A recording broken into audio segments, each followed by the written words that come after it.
No negative gaming happened. Nope. It wasn't an average game. It wasn't a poor game. It was a positive game. It was a, well, he said good. I guess good is positive, so I really can't complain. Technically correct. Technically correct. Best kind of correct. Yeah, there you go. Beautiful. Well done, Azael. Thank you. I appreciate that.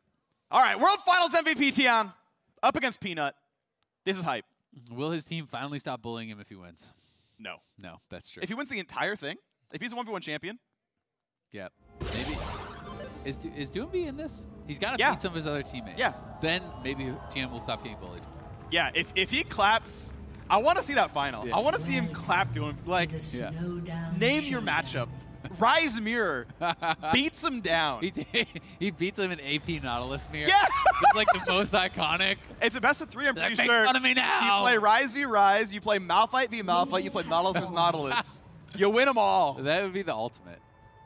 All right, so we got Lee Sin Mirror. I love I'm it. loving it.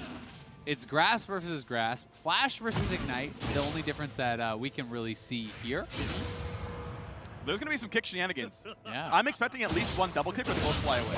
That would be hype. It's going to happen. And these are two guys who are really well known for their Lee Sin, so should be pretty sick.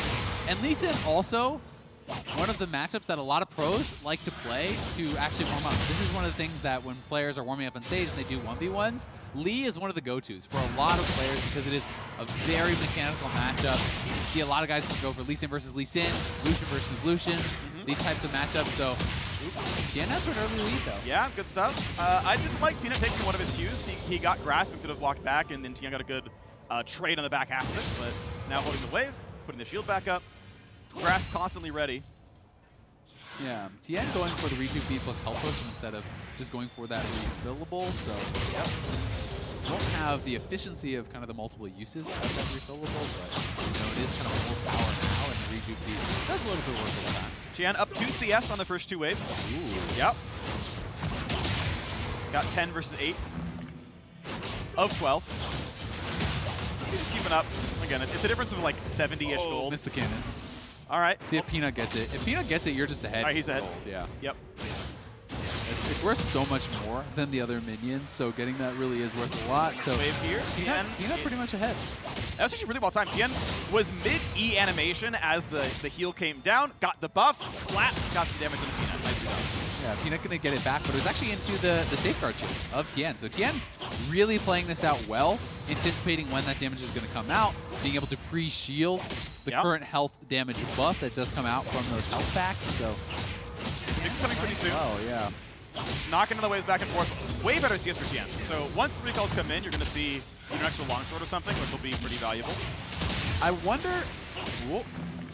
if we're going to see Peanut be able to get any use out of the flash. Because again, it's got to be about the outplay, right? Yeah. It's got to be about like a kick flash into the turret or something like that. Because if it is just that straight up fight, Barrier gets so much more. Yeah. Will Peanut be able to grab this cannon? That is big. He does pick it up. So Yeah. Peanut's still positive 1 cannon. So I'm willing to I bet, would like to see that. I'm willing to bet the gold is basically even. Yeah. If not even in Peanut's favor because the cannons are worth so much. Tian did miss 1. I want to see Peanut go for a kick flash like right around here, right? Like that guy walked up into range of not being near, like right here. You kick him into the turret, and there's no safeguard back. Yep.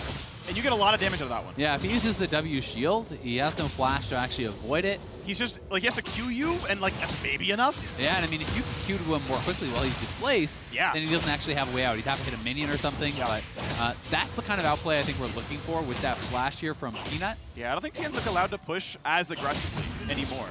And there were a couple of small windows. That's another one right there. That one actually wouldn't have been enough damage. He'd be too close to, like, Peanut missed that cannon. So now the CS advantage actually matters. They both missed 1 cannon at this point.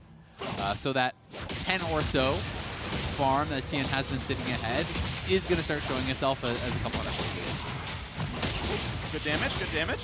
Goes back in for the Q as well. Tian's going to be ahead right here. He's going to constantly looking for like when, and I think it's when it gets closer in. Like right now is not the radius, but you get another 200 units, and I think I would want to see that ult. I agree, especially, you know, if he's pushing aggressively and trying to kind of poke you off your own minions. Yeah. You know, if there's not other minions in range of that turret, you get kicked in, you could just be dead. Also, look how much sustain they have. Like, neither is backed, basically, and they're just, like, going hard and just, like, healing back up on the minions. We can see, I'm not actually sure who's being highlighted right now, but it's 3-point safeguard, right? So they are putting quite a few points in safeguard. It's pretty safe to assume both the guys are doing that. That does increase your spell vamp and the shield size, so it gets pretty hard with that plus grasp.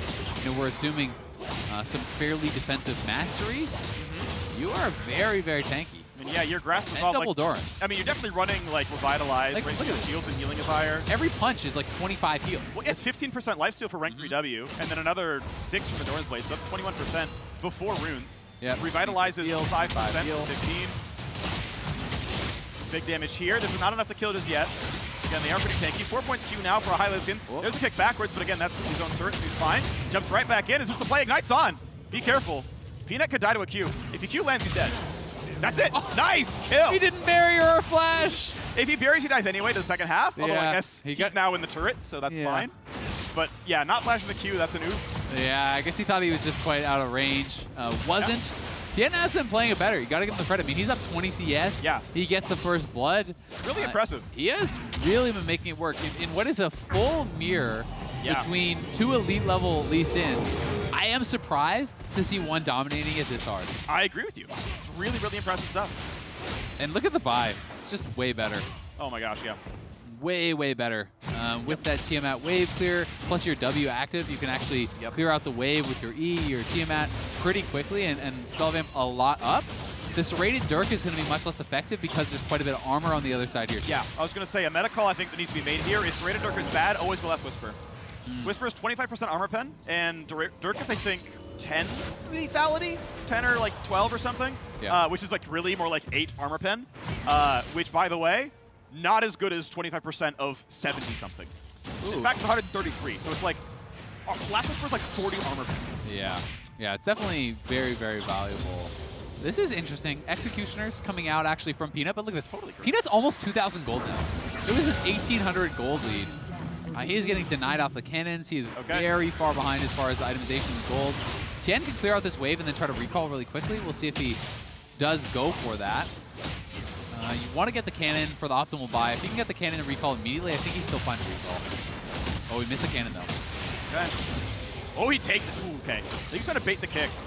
Oh, he's not going to recall. Back. He's just going to stay. So he could have had one last buy and I think got even more of an advantage, but he's already at a pretty significant advantage.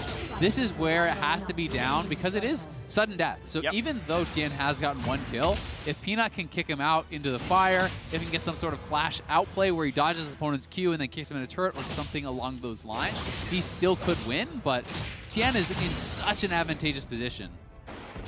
Clears the wave, pushes it in. Turret's at half. It's not going to be going down. We're not going to win by turret here. Yeah. But it is frail. Too risky to step up. Oh, yeah, you don't do it. Landskeeper pokes, decent damage. This is a kick flash. There you go. That's the play. Shields come in, but that's still 2 turret shots. That's pretty worthwhile. That's as much damage as Ignite would do. He's just so tanky. Yeah. He didn't even get the barrier out. That was just a crap. self-safeguard. Yeah. And he has some armor. Now they're going to be going at it. Might have the damage here. Doesn't follow it, but he's burning. He's burning. It's game. GG takes him down. Well done. Tien smashed that. Yeah. That was actually really, really impressive. Full-on mirror matchup. Lee Sin versus Lee Sin. Grass versus Grass. Yep. And Tien just blasted Peanut. Yeah. One thing I think I've noticed, actually, from watching the replays from the players' point of views, Spectator Ring of Fire seems to move slower than the actual Ring of Fire. Oh, interesting. Because we watch these fights as the ring kind of